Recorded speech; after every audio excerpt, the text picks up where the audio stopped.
என்று எழுதி இருக்கிறது.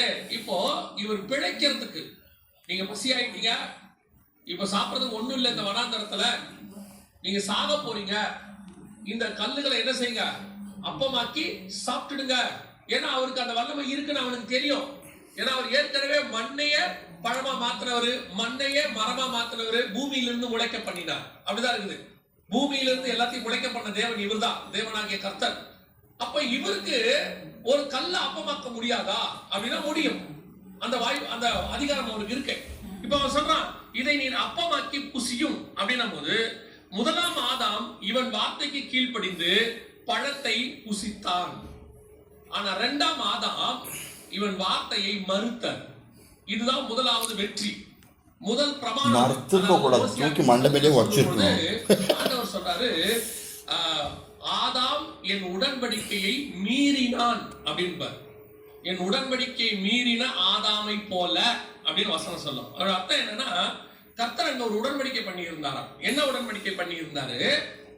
இந்த மொத்த ராஜ்யமும் நான் உனக்கு தரேன், சகலவற்றையும் நீ ஆண்டு கொள்ளு, ஆனா நீ ஒண்ணு மட்டும் செய்யணும்.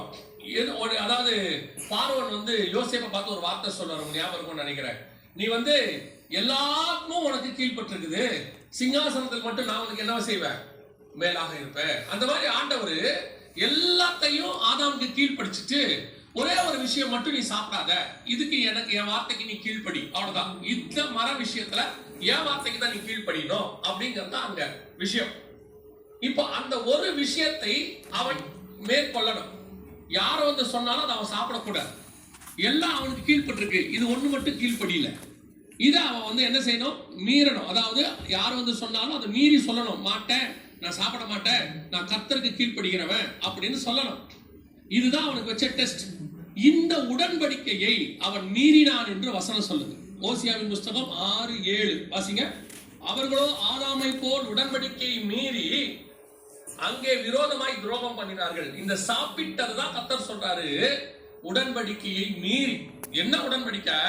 எல்லாம் உனக்கு கீழ்பட்டிருக்குதுப்பா, இதை மட்டும் நீ சாப்பிடாம இரு. இதே டெஸ்ட் திருப்பி இயேசுவுக்கு வைக்கப்படுகிறது. இயேசுவுக்கு எல்லா அதிகாரமும் இருக்கு. இப்ப அவர் பரிசுத்த ஆவியானவர் இறங்கிட்டாரு. பரிசுத்த ஆவியானவர் வனாந்தரத்துக்கு அவரை கூட்டிட்டு போயிட்டாரு. 40 நாள் உபவாசம் இருந்தாச்சு. இப்ப இவர் தேவனுடைய குமாரன், எல்லாம் ஓகே தான். ஆனால் சகலவற்றையும் அவர் அவருக்கு கீழ்ப்படுத்தி இருந்தார். அவரோ அதை கொள்ளையாடின பொருளாய் எண்ணாமல் அவர் அவருக்கு கீழ்பட்டிருந்தார். இயேசு பிதாவுக்கு கீழ்பட்டிருந்தார். அவரோட அர்த்தம் என்ன? எனக்கு எல்லாம் கொடுக்கப்படும், ஆனா நான் கர்த்தருக்கு கீழ்ப்படிஞ்சிருப்பேன், கர்த்தருடைய வார்த்தைக்கு கீழ்ப்படிஞ்சிருப்பேன். அதை மீறதுக்கு பிசாசு இவரை தோக்கடிக்கிறதுக்கு யூஸ் பண்ண முதலாவது டெக்னிக் தான் இந்த புசித்தல். இப்போ நீங்க புதிய ஏற்பாட்டில் இதை எப்படி எடுத்துக்கலாம் அப்படின்னு கேட்டீங்கன்னா, ஆதாமை சாப்பிட வேண்டாம் என்று சொன்னதை சாப்பிட்டார். அதற்கு இன்னொரு வார்த்தையில சொல்லணும்னா அபாத்திரமாய் போஜனம் பண்ணது. கர்த்தர் சாப்பிடக்கூடாதுன்னு சொல்றது என்ன பண்றாரு, சாப்பிடுறாரு. இப்ப நமக்கும் அப்படி ஒண்ணு இருக்கு. 1 Corinthians 11 இருக்கு, கம்யூனியன்ல அபாத்திரமாய் போஜன பானம் பண்ணாம. இப்ப நமக்கு என்ன சொல்லப்படுது அபாத்திரமா அப்படின்னா, இங்க நீங்க சாப்பிடணும், ஆனா அபாத்திரமா சாப்பிடக்கூடாது. அதோட அர்த்தம் என்ன?